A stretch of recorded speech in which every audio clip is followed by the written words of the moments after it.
yo creo que más bien es inevitable, porque o asentimos, no queda otra. O asentimos o la realidad nos acaba sometiendo, porque la realidad en realidad es como es, independientemente de cómo la miremos o de cómo nos posicionemos ante ella, ¿no?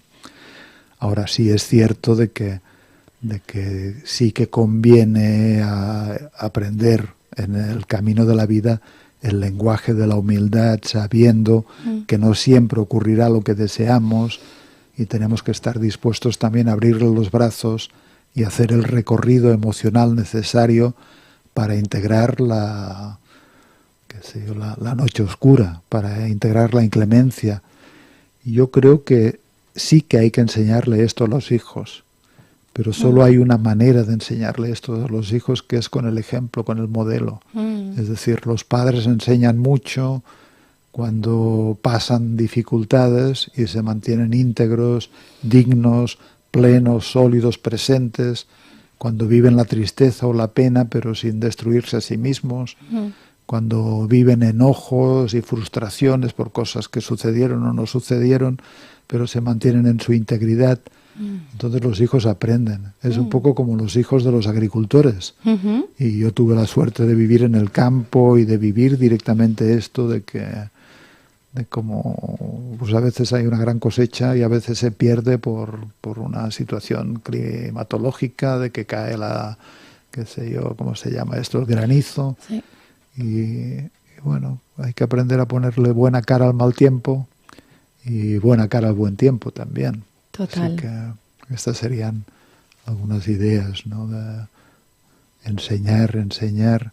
Es que la vida, bueno, es que lo aprendemos o lo aprendemos. Sí. ¿Cuánta gente no queriendo morirse le toca morirse? Y ahí no le queda más que el aprendizaje de decir, bueno, no es mi voluntad la que triunfa, sino que es otra voluntad desconocida que está por encima de nosotros. Así que... ¿Tú crees que todo el mundo lo aprende?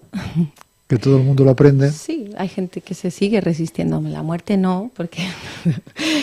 pero depende de qué momentos acontecen cosas y hay como precisamente esa resistencia, ¿no? Sí, hombre, yo lo que veo... No se aprende siempre. No, claro, yo lo que veo en mi trabajo clínico, en mi trabajo de acompañamiento a personas, es de que la mayor parte del sufrimiento humano se basa en que sucedió algo y este algo que ha sucedido no ha sido integrado, no ha sido procesado. No solo en nuestra biografía, sino a veces en la biografía del sistema familiar, podríamos decir, ¿no? Digamos que las personas y los sistemas familiares se defienden de la supuesta devastación, apartándose, negándola, qué sé yo, excluyéndola del corazón, podríamos decir, pero no creo que lo consigan, sino que la realidad sigue triunfando y vive en nuestro cuerpo en forma a veces de emociones retraídas, en forma de contracciones. Así que no sé si lo aprendemos, pero quiero decir que a la realidad le da igual, la realidad nos somete, nos gusta o no nos gusta. Nosotros podemos oponernos y sufrir mucho por ello, o hacer el trabajo de asentir a la realidad y estar más libres, ¿no? Claro. Ahí es donde la pregunta iba, ¿no? O sea, realmente con toda la experiencia habrás visto, ¿no? Personas que se empeñan en seguir en ese rol de sufrimiento. Bueno, y otras que caen ante la evidencia del asentimiento. Claro. ¿Tú te sientes que hay una mezcla? Claro, un ejemplo, ¿no? Sí. Pues qué sé yo, hubo una separación, un divorcio. Ajá. Y hay personas que pasaron 30 años de su divorcio y siguen referidas o concernidas a este divorcio, mirando atrás y aún sintiendo el reconcomio y el sufrimiento por lo que me hizo, por lo que me dejó de hacer, o hablando mal de esta persona, o diciendo es un padre o una madre tal. Claro, la energía sigue remitiéndose al pasado, la atención va hacia lo que sucedió hace mucho en lugar de estar presente y orientada hacia el futuro. En este sentido, sí, es cierto que hay personas que optan por mirar hacia el pasado o estar referidas a situaciones del pasado que no se resolvieron. Y de esta manera cavan, podríamos decir, su propia tumba o se acaban generando un gran malestar o quedan muy lejos de la paz de su corazón, que supuestamente es el anhelo más profundo de los seres humanos, o de sentir que están más en casa, que es un lugar amoroso, genuino, que sería el lugar y la meta y el santuario interior en el que, en cierto modo, todos nos experimentamos plenos o en casa, ¿no?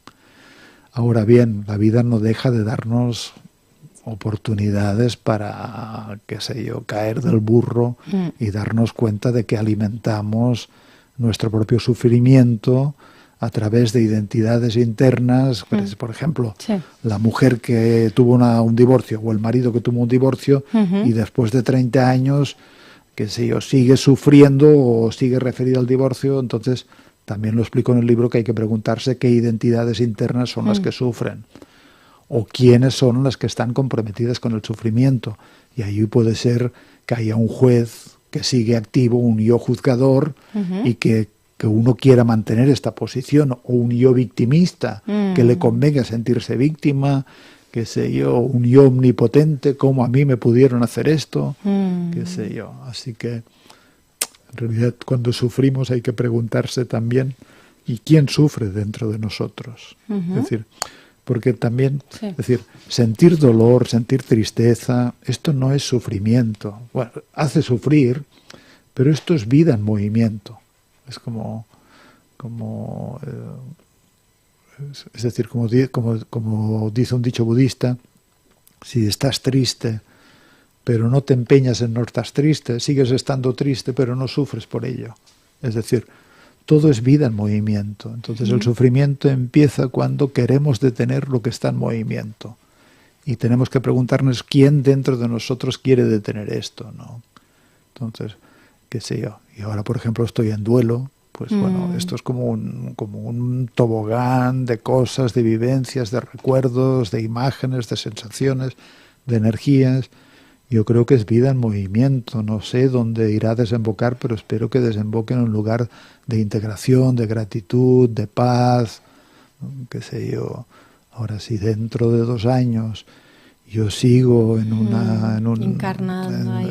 este tobogán o en esta agitación, en estos movimientos internos, o en un reconcomio, o en una depresión, o en un no sé qué, pues a lo mejor sí que hay que preguntarse quién dentro de uno está leyendo esta realidad de manera que me autodevalúo o me mantengo en una posición de sufrimiento. Es decir, para sufrir se necesita interpretar la realidad o vivir la realidad de una manera negativa, y no me refiero solo a nivel cognitivo, porque también hay una interpretación energética, es decir,